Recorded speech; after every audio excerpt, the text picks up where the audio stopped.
menguatkan akidah ya dan meneguhkan akidah di dalam hatinya kaum mukminin. Nah, ثم يبين عن القصتين فيقول القصة الأولى وهي كانت في آخر عهد النبي صلى الله عليه وسلم. جاء رجل وادعى أنه نبي وهو من بني حنيفة في اليمن، مسيلمة الكذاب. Kisah pertama adalah di akhir masa kehidupan baginda Nabi Shallallahu Alaihi Wasallam datang seorang yang dia itu keturunan dari Bani Hanifah ya, dari Yaman, dan dia mengaku sebagai nabi, nama Musailamah al-Kadzab. Nah, والعجيب أن هذا الرجل كان راعي القوم، يعني لم يكن هو سيد قومه يعني مثلا، وإنما هو كان الذي يرعى لهم الأغنام والدواب والحيوانات، ومع ذلك يعني جعلوه أو ادعى هذه المسألة، مسألة النبوة بالكذب، يعني لم يكن رئيسا ولم يكن زعيما مثلا وله أتباع هكذا. وهذا يؤكد أن الإنسان لا يحتقر من أحد فقد تأتيك يعني الضربة أو المشكلة من الشخص الذي تظن أنه ليس له قيمة.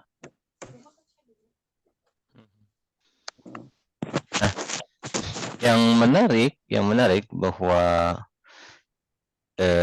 Musailamah ini adalah seorang pengembala ya. Seorang pengembala, beliau bukan pemimpin kaum gitu ya. Seorang pengembala di antara kaumnya, mengembalakan domba-domba mereka.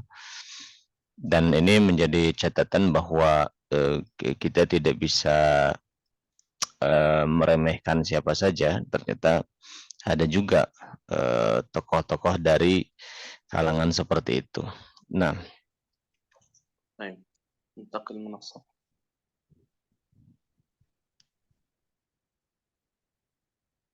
ومن المعروف أن الوفود الذين كانوا يأتون لزيارة النبي صلى الله عليه وسلم كان النبي صلى الله عليه وسلم يحسن إليهم ويستقبلهم بوجه بشوش متبسما، ويعطيهم أيضا عند انصرافهم الهدايا ويعني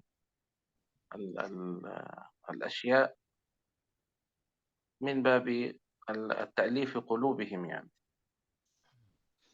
Dan sudah menjadi kebiasaan ya baginda Nabi Shallallahu Alaihi Wasallam, dan sudah dikenal bahwa ketika datang utusan datang bertamu kepada baginda dari daerah manapun, beliau pasti akan menyambut sambutan terbaik. Nah, kemudian ketika mereka pulang, beliau memberikan berbagai hadiah-hadiah ke berbagai buah tangan lah gitu untuk mereka bawa. Nah, وعادة الإنسان أنه يحب أن يأخذ دائما وأن يعطي. عادة الإنسان أنه يحب أن يأخذ، وهذه هدايا وأعطيات من النبي صلى الله عليه وسلم. وحتى وإن كان الإنسان غنيا فيحب إن أعطاه الإنسان هدية يحب أن يأخذ. هذه لا يملأ جوف ابن آدم إلا التراب. لا شيء يملأ الإنسان إلا أن يصير ترابا فسيمتلئ جوفه بهذا التراب.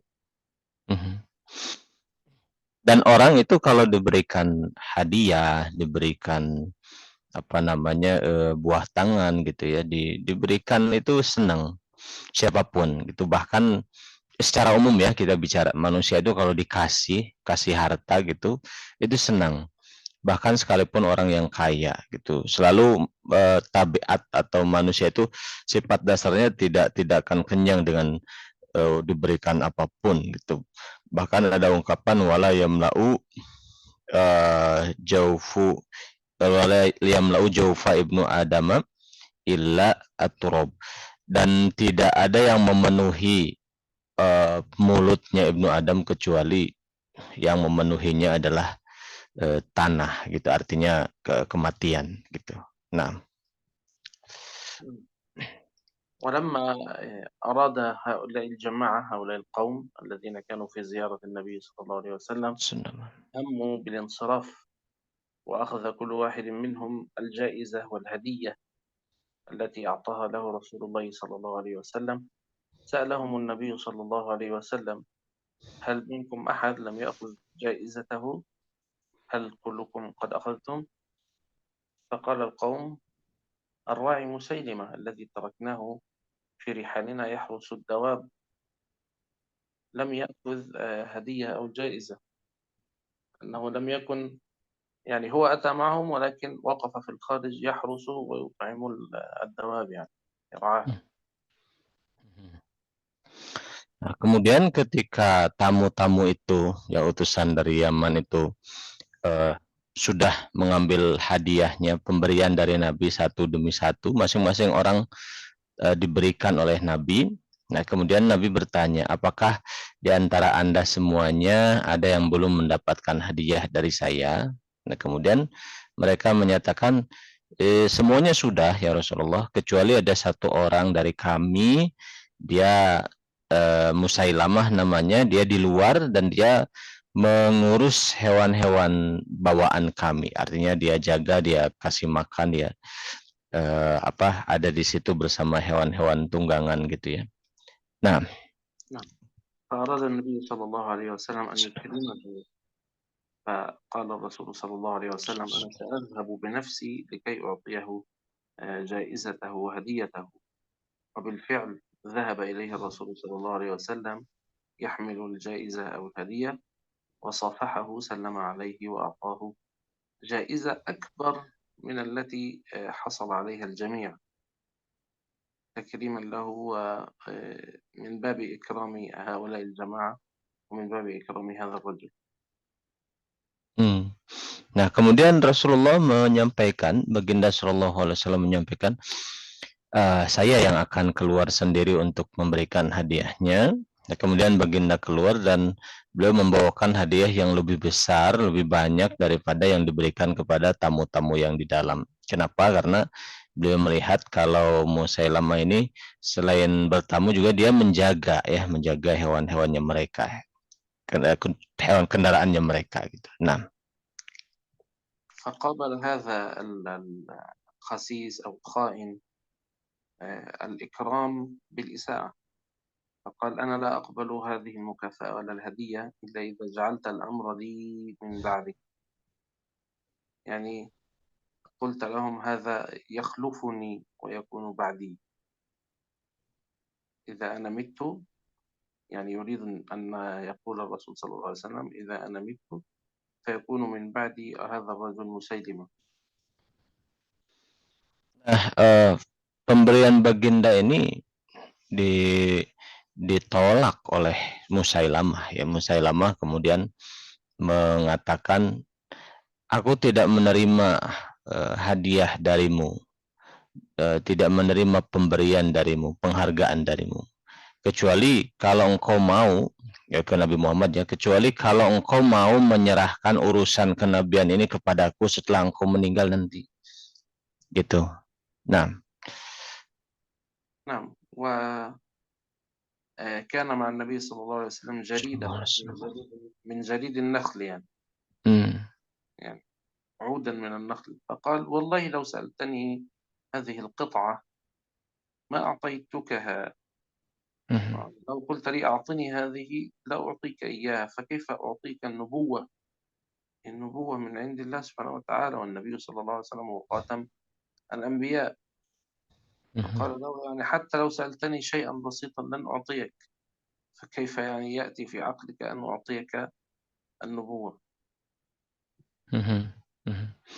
Nah, kemudian kebetulan di tangan baginda Nabi ada sebuah ranting atau pelapah korma gitu ya, rantingnya korma. Kemudian baginda menyatakan, demi Allah, seandainya engkau meminta kepadaku potongan ranting ini, aku tidak akan memberikan kepadamu. Bagaimana bisa aku akan memberikan kepadamu nubuah? Ranting ini saja aku tidak akan berikan. Bagaimana dengan nubuah, suatu yang sangat besar sekali dalam kehidupan gitu. Beliau tidak akan memberikannya, intinya gitu. Nah, نعم. وقد قال الرسول صلى الله عليه وسلم: senang. رأيت كأني ألبس سوارين فنفختهما فطارا. يعني النبي صلى الله عليه وسلم رأى في الرؤيا قبل أن يقابل هذا الرجل وقبل أن يأتيه هذا الوفد أنه كأنه يلبس في يديه السوار، السوار الذي كمثل الساعة التي يعرف منها الوقت. Siwar. سوار الذي يحيط باليد يعني. Um, تعرف الساعة؟ nah, saat lihat ya nih. نعم، في القديم لم تكن ساعة، كان السوار فقط يعني للزينة. تعرف يحيط باليد يعني كأن أحدا تعرف حينما تقبض عليه الشرطة يضعون حول يده سوار اللص. نعم نعم نعم. نعم. أو المرأة تلبس السوار للزينة حول يدها. نعم. نعم. هكذا السوار يحيط باليد يعني كمثل ساعة اليد، لكن طبعا في القديم لم تكن هناك الساعة يعني. نعم. فنفختهما فطارا، كأن النبي صلى الله عليه وسلم يحيط به أو بيديه سوارين يعني. ثم النبي صلى الله عليه وسلم لا يجد صعوبة في إبعاد هذين السوارين، فقط ينفخهما. تعرف النفخ؟ نعم نعم عرفته. بالفم. خلاص فطار، خلاص يطير السوار في الهواء. Nah, sebelum Baginda bertemu Musailamah ini, Baginda pernah bermimpi. Belum mengatakan, saya melihat dalam mimpi seolah-olah saya memakai siwaro ini. Siwaro ini itu gelang ya, gelang seperti ya untuk kalau perempuan kan dikasih gelang atau modelnya seperti yang ditali di tangan ya, seperti jam tangan kan ditali di tangan, tapi bukan jam tangan, dia gelang gitu. Nah, kemudian aku meniup keduanya di gelang ini, yang ada di kedua tangan Nabi ini ditiup, kemudian kedua gelang ini terbang pergi gitu. Nah, وهذا دليل على يعني سهولة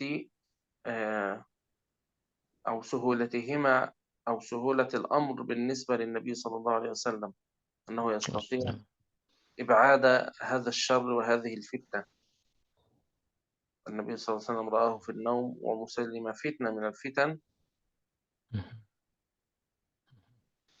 Nah, ini menunjukkan bahwa Rasulullah SAW itu bisa dengan mudah menyingkirkan fitnah, ya, menyingkirkan satu cobaan yang datang pada Nabi dengan mudah, gitu. Itu diantaranya ya tentang Musailamah ini.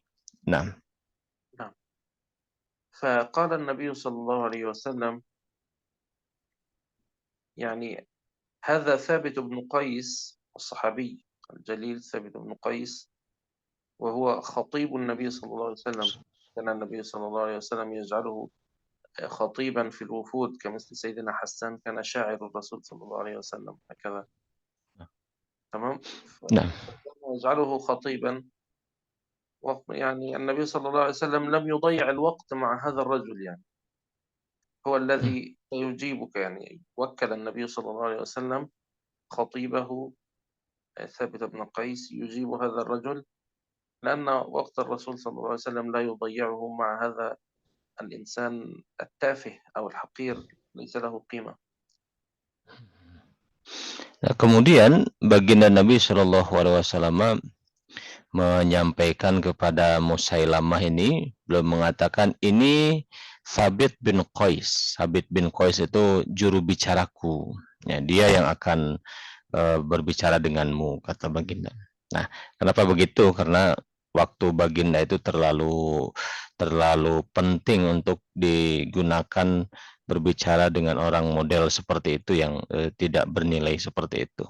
Nah, نعم وتركه متحدثا باسمه مع هذا الوفد يسمى بوفد بني حنيفة من اليمن.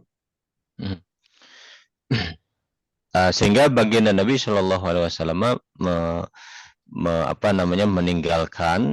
meninggalkan tempat tersebut gitu, dan Qais akhirnya berbicara dengan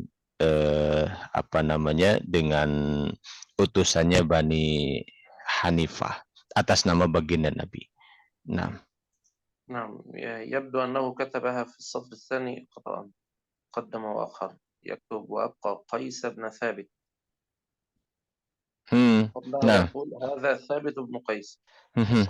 الصحابي خطيب النبي صلى الله عليه وسلم اسمه ثابت بن قيس. إذن هنا في الكتاب نصحح قيس بن ثابت في السطر هذا إلى ثابت بن قيس. Nah, ya di sini ada kesalahan ya. Nama sahabat itu Sabit bin Qais. Nah, tetapi di bawah ditulisnya Qais ibnu Sabit. Ya, yang betul Sabit ibn Qais. Yang atas ini yang betul. Jadi yang bawah ini dikoreksi. Nah. فلما رجع مسيلمة إلى اليمن أعلن نفسه أنه هو النبي الجديد، لم يعتبر بشيء وعاند واستكبر وأعلن نفسه نبيا جديدا في اليمن. Insyaallah. Ketika Musailamah ini pulang ke Yaman, dia mendeklarasikan dirinya bahwa dia adalah seorang nabi yang baru. Nah, kemudian dia menulis surat dan dikirim ya kepada Nabi. Nah.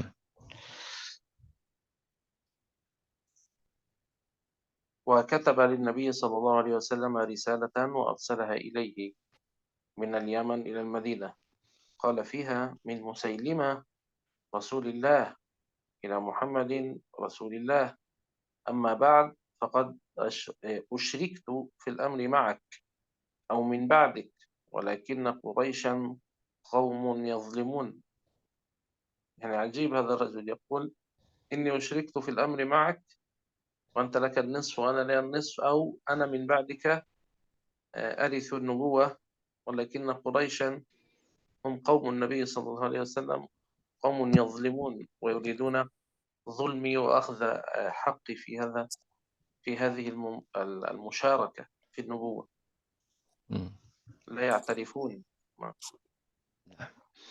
Nah, Musailamah ini kemudian menulis surat, dia mengatakan dari Musailamah utusan Allah kepada Muhammad utusan Allah. Amma ba'du, sungguh aku berserikat dengan engkau dalam masalah kenabian ini. Artinya Nabi setengah, saya setengah gitu. Min ba'dik, ataupun aku menjadi penerusmu setelahmu. Walakinna Quraisyan qauman yadhlimun. Qaumun sahih. Khata. Nah, akan tetapi orang Quraisy adalah kaum yang mereka zolim. Artinya mereka menzolimi saya, tidak memberikan bagian ini gitu. Nah. فكان جواب النبي صلى الله عليه وسلم في الرسالة، كتب إليه رسالة قال فيها بسم الله الرحمن الرحيم من محمد رسول الله إلى مسيلمة الكذاب، أما بعد فإن الأرض لله يورثها من يشاء من عباده والعاقبة للمتقين.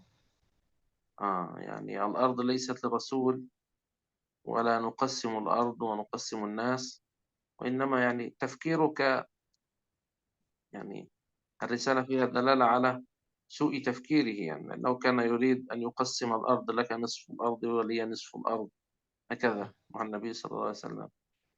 ويقول من مسيلمة رسول الله إلى محمد رسول الله، فالنبي صلى الله عليه وسلم أجاب معترفا بنبوة نفسه من محمد رسول الله إلى مسيلمة الكذاب لا نعترف بك شيئا يعني. Nah. Kemudian baginda menjawab suratnya Musailimah itu baginda mengatakan Bismillahirrahmanirrahim dari Muhammad Rasulullah kepada Musailamah Al-Kadzab, amma ba'du. Baginda menyampaikan lagi, sesungguhnya bumi ini adalah milik Allah. Allah mewariskannya kepada siapapun yang Allah kehendaki, dan akibat yang baik adalah untuk orang-orang bertakwa. Artinya baginda menjelaskan pertama bahwa baginda adalah utusan Allah dan Musailamah itu pembohong. Kemudian beliau menjelaskan bahwa bumi ini tidak sembarangan bisa dibagi-bagikan seperti itu, seolah-olah Musailamah ingin menyatakan bumi ini untuk Nabi setengah, untuk saya setengahnya gitu. Nah. وبعد كتابة الرسالة من النبي صلى الله عليه وسلم يعني هنا يأتي سؤال وبحث عن شخص أو رجل شجاع يذهب إلى اليمن ويبلغ الجواب الذي فيه مسيلم الكذاب وهكذا. يعني هناك مخاطرة، هناك خوف على حياته، وسيذهب إليه وفي بلده ويخبره بالرسالة التي فيها أنه كذاب وهكذا. إذا لابد من شخص مؤتمن صاحب إيمان قوي شجاع يذهب ولا يخاف. Maka setelah baginda menulis surat jawaban ini, baginda mencari di antara sahabat seorang yang punya keberanian yang tinggi, ya, sangat berani, yang tidak takut apapun, yang siap menghadapi konsekuensi apapun untuk mengirimkan surat ini berhadapan dengan Musailamah Al-Kadzab.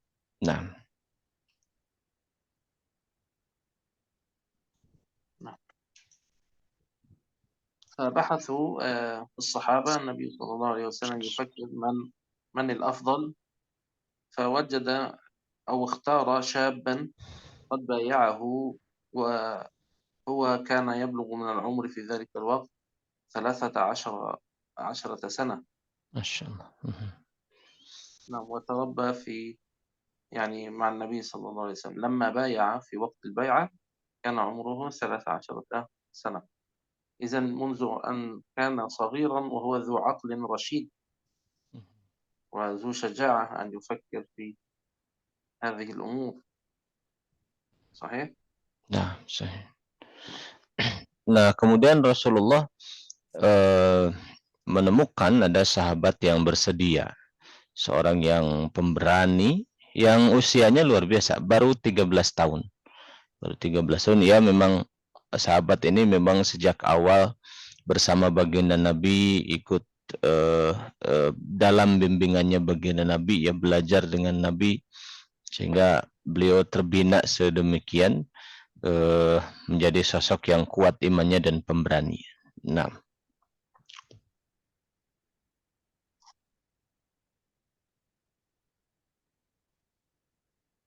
وأمه هي النسيبة أو نسيبة بنت كعب رضي الله عنها، كانت تدافع عن الرسول صلى الله عليه وسلم في يوم أحد. يعني حتى أمه التي ربته كانت شجاعة وقوية وثابتة في الإيمان جدا. في يوم أحد لما انهزم المسلمون في وسط المعركة، ويعني كاد النبي صلى الله عليه وسلم أن يقتل، ومات كثير من الصحابة ومنهم سيد الشهداء حمزة عم النبي صلى الله عليه وسلم. تقدمت هذه المرأة الشجاعة التي عندها العقيدة والإيمان القوي، ودخلت إلى المعركة وكانت تدافع عن الرسول صلى الله عليه وسلم. bahkan ibunya seorang sahabat yang mulia ini namanya Nasibah binti Ka'ab radhiyallahu anha, yang mana ibunya ini ketika baginda Nabi berada di Uhud dalam kondisi yang genting, yang hampir saja beliau itu terancam meninggal gitu karena serangan mendadak dari orang-orang musyrikin ketika itu, yang mana di perang itu banyak sekali sahabat yang gugur, termasuk Sayyidina Hamzah, beliau juga gugur. Nah, ibunya ini bertahan untuk membela baginda Nabi dalam kondisi yang segenting itu. Nah, وقال في حقها الرسول صلى الله عليه وسلم: ما التفت يمينا وشمالا إلا وجدتها بين يدي، وفي يدها خنجر يوم أحد، يلتفت يمينا يجدها بين يديه، يعني ليست من خلفه وإنما من أمامه، تقف تدافع يعني، وتحمل في يدها السلاح خنجر، يعني هو كالسيف لكن صغير. Insya Allah.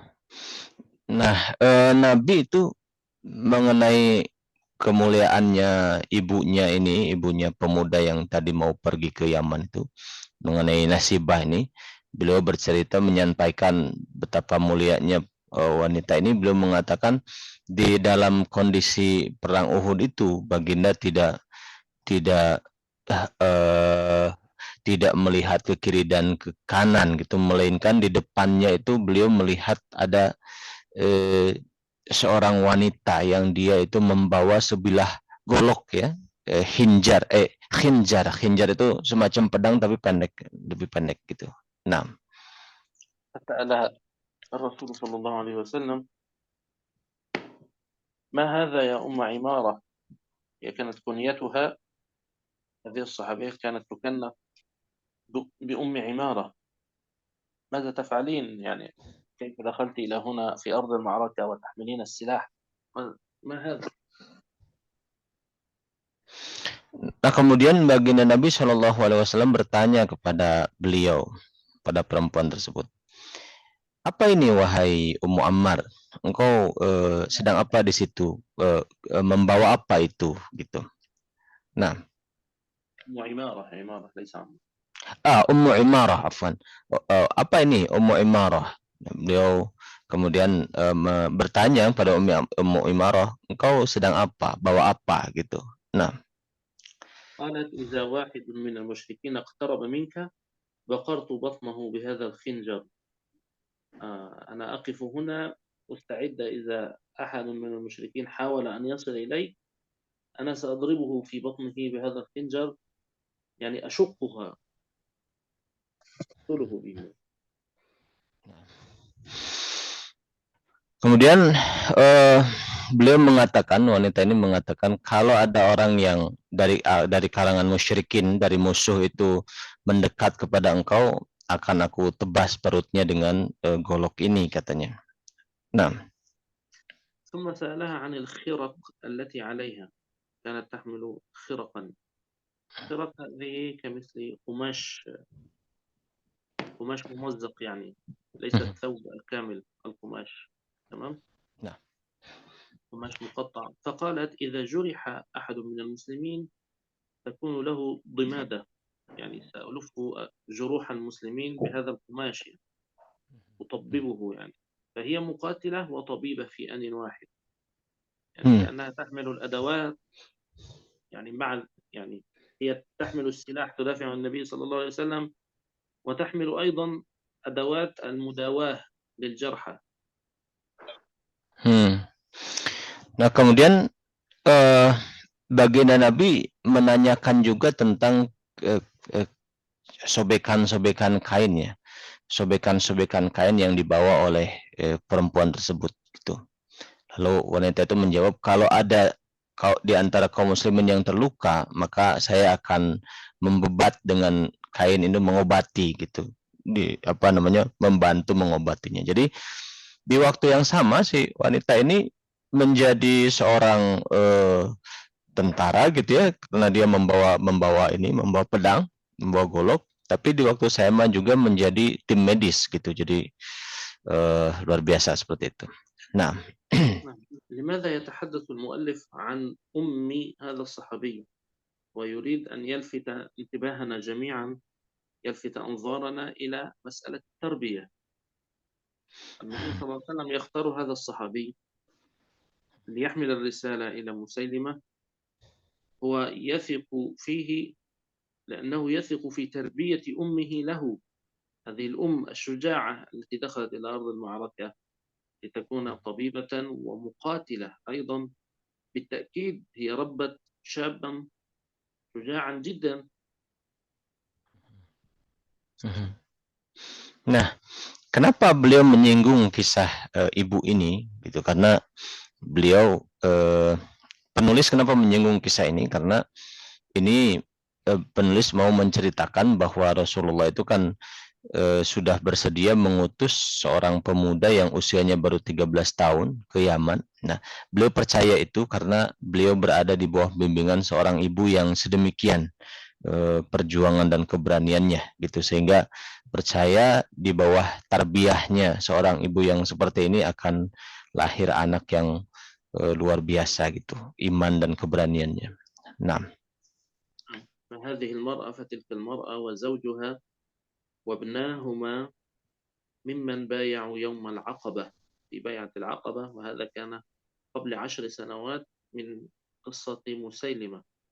إذا كان عمر هذا الصحابي الشاب في هذا الوقت 13 سنة، ونضع فوقها 10 سنوات، إذا الآن ممكن صار 23 سنة.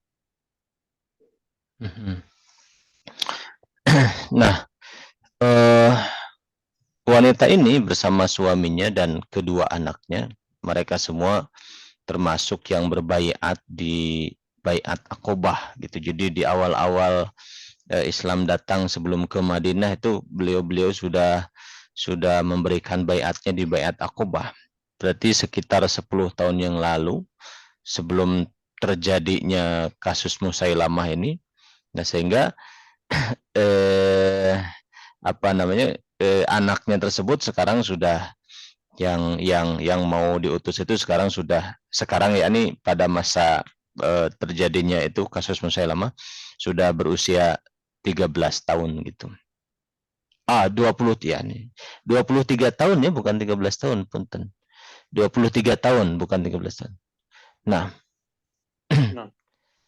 هذا الصحابي الشاب ابن هذه الصحابية نسيبة، اسمه حبيب بن عاصم بن ثابت.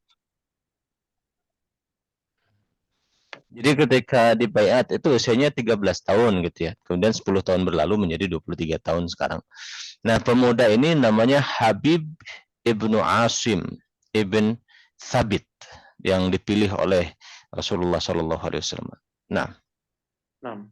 استدعاه النبي صلى الله عليه وسلم وأخبره أن يذهب بهذه الرسالة، وسأله: هل تقوم بتبليغ مسيلمة الكذاب هذه الرسالة وتكون معي في الجنة؟ إذا لم يقل له ستذهب سالما وترجع سالما، وإنما أشار إليه أو ألمح إليه أنه سيقتل وسيكون شهيدا، أنه قال: اذهب وبلغ هذه الرسالة وأضمن لك أن تكون معي في الجنة. ولكن هذا الشاب يقول سمعا وطاعة، يسمع ويطيع، مع أنه يعني استفاد من كلام النبي صلى الله عليه وسلم أنه سيكون شهيدا. nah ketika Baginda itu memilih pemuda ini yang usianya 23 tahun ya maaf, memilih pemuda ini, beliau bertanya kepada pemuda ini, pada Habib ini, apakah engkau bersedia untuk menyampaikan suratku ini kepada Musailamah Al-Kadzab dan engkau akan bersamaku di surga gitu. Jadi Rasulullah memberikan satu isyarat yang halus bahwa engkau akan pulang nama kalau di dunia gitu. Artinya tidak akan selamat nanti ketika berhadapan dengan Musailamah, akan tetapi engkau mendapatkan jaminan surga bersama denganku gitu. Jadi dari awal sudah memberikan isyarat seperti itu. Nah, نعم. فيقبل هذا الشاب بأن يذهب ويغتنم الفرصة كأنه كان ينتظرها، يعني كأنها فرصة هو يحب أن يجدها. نعم. منذ nah, فترة طويلة وهو ينتظر فرصة كهذه، يضمن أن يكون مع النبي صلى الله عليه وسلم في الجنة. luar biasanya pemuda ini menerima dengan senang hati gitu. Jadi seolah-olah bertahun-tahun dia menunggu kesempatan yang berharga ini untuk bisa bersama dengan Nabi di surga gitu. Nah, نعم. هنا أثر التربية وقوة الإيمان، رسوخ العقيدة، أن الإنسان يعرف أنه سيموت ومع ذلك يحب. أما الآخر الذي يركن إلى الدنيا والإيمان ضعيف ربما يفكر: طيب يا رسول الله، يعني ممكن أن أذهب وأرجع أيضا وأكون معك في الجنة يعني. نعم. Nah, ini beliau ini apa namanya hasil dari tarbiyah yang luar biasa gitu ya, sehingga beliau ketika diberikan isyarat akan meninggal ketika membawa menjadi utusan menyerahkan surat ke Musailamah itu malah senang gitu, bukannya takut. Mungkin saja sebagian yang lain ketika ditawari seperti itu ia meminta gimana kalau saya selamat ya Rasulullah, tapi saya juga di surga dapat gitu. Nah, tapi beliau tuh nggak senang gitu dengan kondisi ini. Nah, نعم. أنتقل.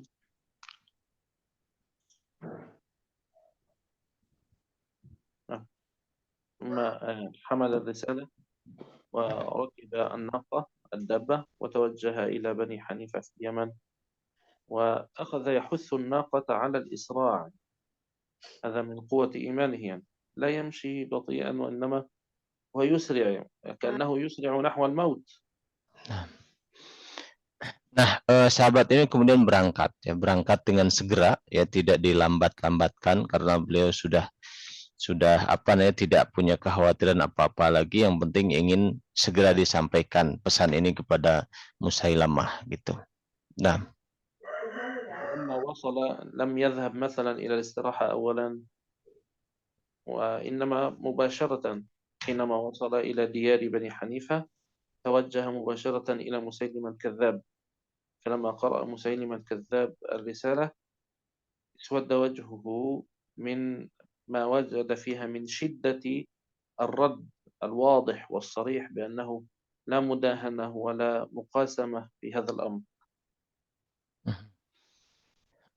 nah ketika sampai di daerahnya Banu Hanifah itu, beliau langsung mendatangi Musailamah dan menyalahkan surat tersebut. Dan ketika Musailamah membacanya, dia wajahnya menghitam karena saking marahnya dengan surat yang tidak ada basa-basi sama sekali, begitu tegas gitu menyatakan bahwa apa namanya baginda itu sama sekali tidak apa namanya eh, tidak setuju dengan pandangannya Musailamah ini. Nah, نعم. ويعلق المؤلف تعليقا بأنه لما قال اسود وجهه، المقصود به أنه اسود وجهه من الذنب والمعصية، اسود سواد ذلة، اسود سواد كفر. لا يقصد أن الإنسان الذي وجهه أسود شيء سيء، أو أن يعيب خلق الله عز وجل، لأن سيدنا بلال الحبشي كان أسود، ويعني سبق ودخل إلى الجنة، كان من السابقين في الإسلام.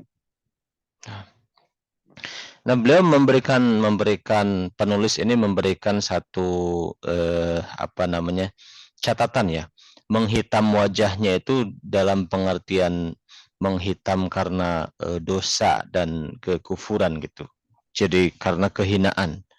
Bukan menghitam karena melecehkan kulit hitam, bukan. Karena di dalam Islam itu kulit itu tidak menjadi patokan ya. Sayyidina Bilal juga seorang yang kulit hitam, tapi kemuliaannya sudah kita sudah sama-sama tahu gitu. Nah, نعم. ويعني من مناقب وفضائل سيدنا بلال التي تحدث بها النبي صلى الله عليه وسلم أنه قال: ما دخلت الجنة قط إلا سمعت خشخشتك أمامي. دخلت البارحة الجنة فسمعت خشخشتك أمامي. فماذا تفعل يا بلال يعني حتى أدخل الجنة أجدك هناك؟ يعني كأنه سبق النبي صلى الله عليه وسلم إلى هناك. طبعا النبي صلى الله عليه وسلم هو يعني الذي يفتح لنا الجنة، لكن المقصود أنه سيدنا بلال من السابقين الداخلين بسرعة يعني. تمام. النبي صلى الله عليه وسلم يسمع صوتا عليه ويعرف صوته، يعني حينما يكون النبي صلى الله عليه وسلم نائما ويسمع شخصا يدخل يقول: هذه أقدام بلال يعني. فلما دخل الجنة سمع نفس صوت الأقدام. نعم. Jadi pada suatu hari baginda Nabi pernah kedatangan tamu dan baginda tahu suara tersebut, suara kaki tersebut khas gitu. Ini suara kakinya Bilal, Sayyidina Bilal. Nah, maka satu hari ketika baginda bermimpi, beliau bermimpi berada di surga, kemudian mendengar suara sandalnya yang khas dari Bilal. Baginda menyatakan saya telah ketika di surga saya sudah mendengar suara terompahnya Bilal. Nah, فيسأله النبي صلى الله عليه وسلم عن الأعمال التي يعملها وتكون قد أوصلته لذلك، فقال للنبي صلى الله عليه وسلم أنه ما توضأ قط إلا وصلى ركعتين سنة الوضوء، فكانت هذه هي السبب التي بهما صلاة الركعتين بعد كل وضوء هي التي سبقت به إلى الجنة. nah baginda Nabi kemudian bertanya tentang apa hal sebab Bilal sampai seperti itu derajatnya gitu. Kepada Sayyidina Bilal sendiri baginda bertanya. Kemudian Sayyidina Bilal menjawab, saya ya Rasulullah, setiap kali saya berwudu, mesti setelah itu saya melaksanakan sholat sunnah wudu 2 rakaat gitu. Nah, إذن فليس أصل لون الإنسان هو الذي يحدد، الذي يفصل بين الناس يعني نور الطاعة والإيمان وظلمة العصيان والكفر. jadi yang jadi patokan itu dalam agama kita bukan warna kulit ya, bukan warna kulit, karena yang jadi patokan adalah cahaya keimanan yang yang memancar di dalam diri seorang beriman gitu. Nah, نعم. ومسيلمة لما قرأ الكتاب واسود وجهه، نعم يعني لم يقتل مباشرة الصحابي الذي يحمل هذا الكتاب، وإنما حاول التعذيب أولا يعني، فقال ألقوه في السجن، يحاول المساومة والتأثير عليه يعني. nah Musailamah ketika membaca surat ini dan marah besar gitu ya. Kemudian Musailamah ini eh, tidak langsung membunuh sahabat Habib yang mengirimkan surat, akan tetapi ia ingin mempertontonkan penyiksaan terhadap beliau terlebih dahulu, sehingga Musailamah mengatakan penjarakan dulu orang ini katanya. Nah, نعم. وليس في السجن فقط، وإنما مع التعذيب بأنه مربوط بالسلاسل من يديه ورجليه ووسطه. tidak hanya di penjara tapi juga disiksa gitu, karena sahabat ini dirantai ya, tangan kaki sampai ke tengah bagian badannya, bagian yang tengah. Nah, نعم. طبعا سيدنا حبيب الصحابي هذا طبعا في الليل هو يقرأ القرآن ويعني يذكر الله ويشتاق إلى الجنة. nah sahabat Habib ini sepanjang malam ya beliau membaca Quran, kemudian zikir pada Allah. Beliau ini sudah siap-siap gitu merindukan surga. Nah, وفي النهار في اليوم التالي يجهز النطع، وهو جلد يذبحون عليه الذبائح. مسيلمة يجهز كأنه يجهز آلة الموت كما في هذا الزمان، يعني آلة الإعدام حينما يريدون أن ينفذوا القصاص في شخص، هناك آلة معدة لذلك. في القديم كان هناك نوع من الجلد، ويأتون بالسياف الذي معه السيف ليضرب عنقه، فهو يجهز هذه الأدوات ويأتون به من السجن في الصباح ليكلموه. nah Di waktu paginya, ya di waktu paginya, ketika datang waktu pagi, ya Musailamah memerintahkan, ya agar Habib ini diberikan eh, kain khusus namanya napa, ya satu kain yang itu menjadi kain yang khusus untuk orang-orang yang akan dipenggal gitu ya, diberikan kain khusus eh, yang dijadikan alas gitu untuk orang-orang yang akan dihukum mati gitu. Nah, نعم. ثم سأل مسيلمة الكذاب هذا، سأل سيدنا حبيب وقال له: أتشهد أن محمد رسول الله؟ فقال سيدنا حبيب: نعم أشهد أن محمد رسول الله. nah kemudian ketika sudah siap-siap akan dihukum mati, Musailamah ini bertanya kepada Habib, apakah engkau bersaksi bahwa Muhammad utusan Allah? Dia menjawab, ya, saya bersaksi bahwa Nabi Muhammad utusan Allah. ثم سأله السؤال الثاني: أتشهد أني رسول الله؟ فقال حبيب: إن في أذني صمم فلا أسمع.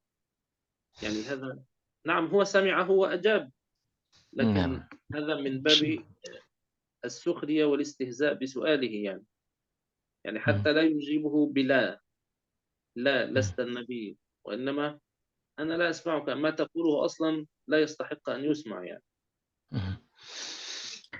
Lalu ditanya lagi oleh Musailamah, apakah kamu bersaksi bahwa aku utusan Allah? Kemudian Habib menjawab, telingaku tidak mendengar kamu ngomong apa. Ya kira-kira begitu kalau bahasa kita. Artinya beliau merendahkan pertanyaan Musailamah ini.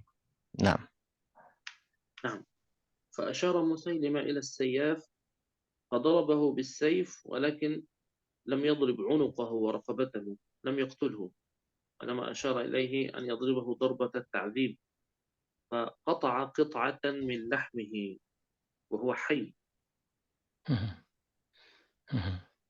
nah kemudian Musailamah menyuruh jagal ya, menyuruh eksekutornya untuk memotong ya salah satu anggota badannya badannya Habib, artinya tidak dipenggal langsung akan tetapi disiksa dulu, dipotong dulu salah satu bagian tubuhnya Habib gitu. Nah, ثم كرر عليه السؤال مرة أخرى، نفس السؤال الثالث. kemudian pertanyaan tadi diulang lagi kepada Habib itu. Nah,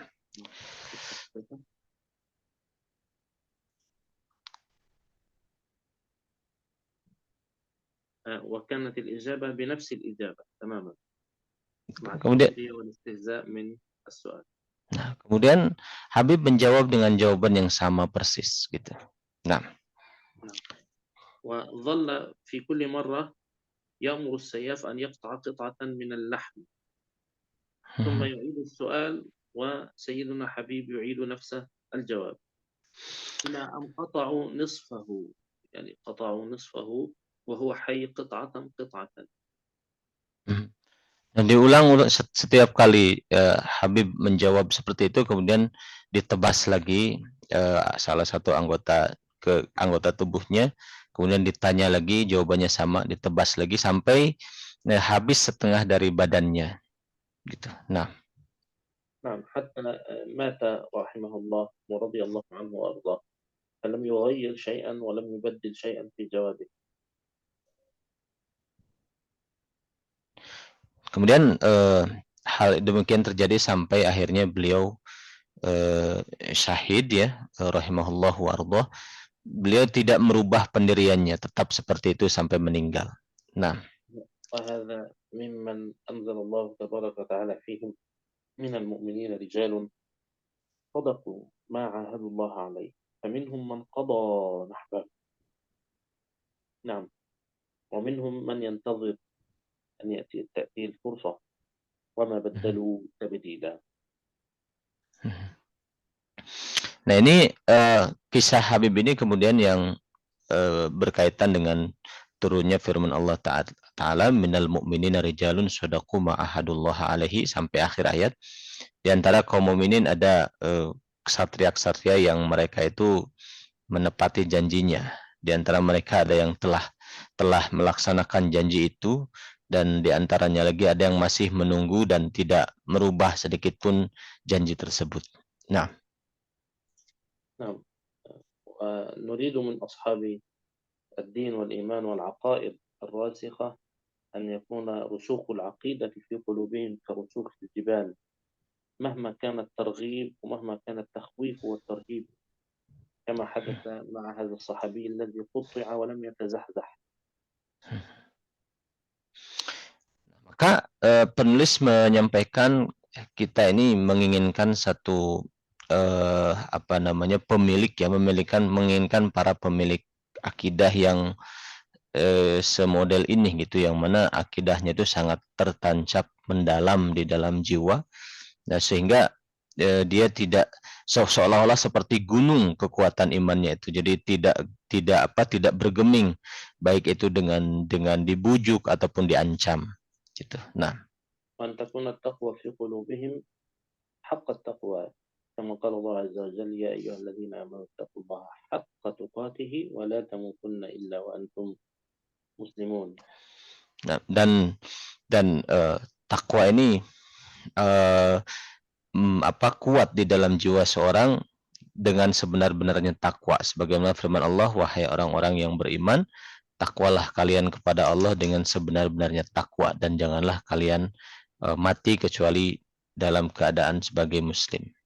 Nah, وقد قال الله عز وجل على لسان سيدنا يوسف في سورة يوسف: رب قد آتيتني من الملك وعلمتني من تأويل الأحاديث فاطر السماوات والأرض أنت والآخرة توفني مسلما وألحقني بالصالحين. يعني مع أنه كان الملك وأخذ الملك وكان يعني هو المتحكم في كل أموال مصر، تمام؟ نعم. ولكنه يبحث عن ماذا؟ توفني مسلما. هذا هو الشاهد. Entah itu diberikan ancaman ya, seperti Habib itu, begitu kokohnya imannya, ataupun diberikan kehidupan dunia ya, seperti misalnya yang terjadi kepada Nabi Yusuf. Nabi Yusuf, nah, seperti yang terjadi pada Nabi Yusuf, beliau melalui lisan beliau Allah berfirman, ya Tuhanku, sungguh engkau telah memberikan kepadaku kekuasaan. Beliau kan yang memegang hartanya orang Mesir di masa itu gitu, dan Nabi Yusuf melanjutkan di dalam firman Allah itu, dan engkau mengajarkan kepadaku ya Allah bagaimana menafsirkan mimpi. Ya, engkau adalah pencipta langit dan bumi, engkau adalah pelindungku di dunia dan di akhirat, wafatkan aku sebagai muslim dan gabungkan aku bersama orang-orang yang soleh. Nah, نعم يعني سيدنا حبيب كان في حياته في شدة ولكن كان ينظر إلى الآخرة، وسيدنا يوسف كانت حياته في نعمة، ملكا عزيزا، ولكن أيضا نظره إلى الآخرة. فمهما كانت حياة الإنسان في شدة أو في رخاء فنظره يكون أو حياته وسيلة للوصول إلى الآخرة. ini adalah dua gambaran kehidupan yang kesulitan yang dialami oleh Habib tadi itu tetap tidak menggoyahkan imannya, juga kemudahan yang dicontohkan oleh oleh Nabi Yusuf juga tidak menggoyahkan imannya gitu. Jadi susah dan senang itu tidak menggoyahkan keimanannya. Nah,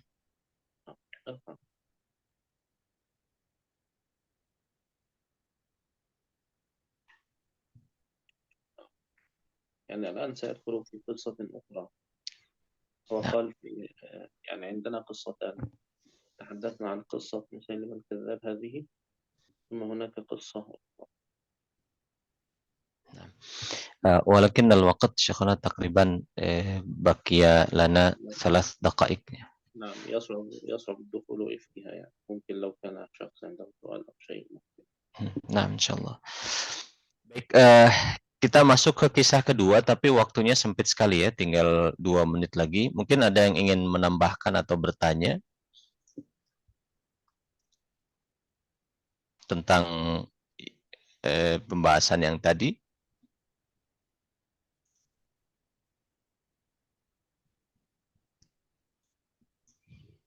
Sudah, tidak ada. Sudah paham. نائمون يا ستة؟ Naam, Syekh? نائمون؟ أقول لهم نائمون؟ Nah, ini kemana nih? Semuanya menyimak kan, hadir atau ngantuk? Hadir. Hadir, Masya Allah. الحمد لله. Alhamdulillah. رجال. Wah, ini Rijal nih berarti ya, yang hadir, Masya Allah. Baik, di sini ada, oh ya, hadir katanya itu hadir. Ya turun ya di yaktubuna fi chat, Syekhna. الحمد لله. Alhamdulillah.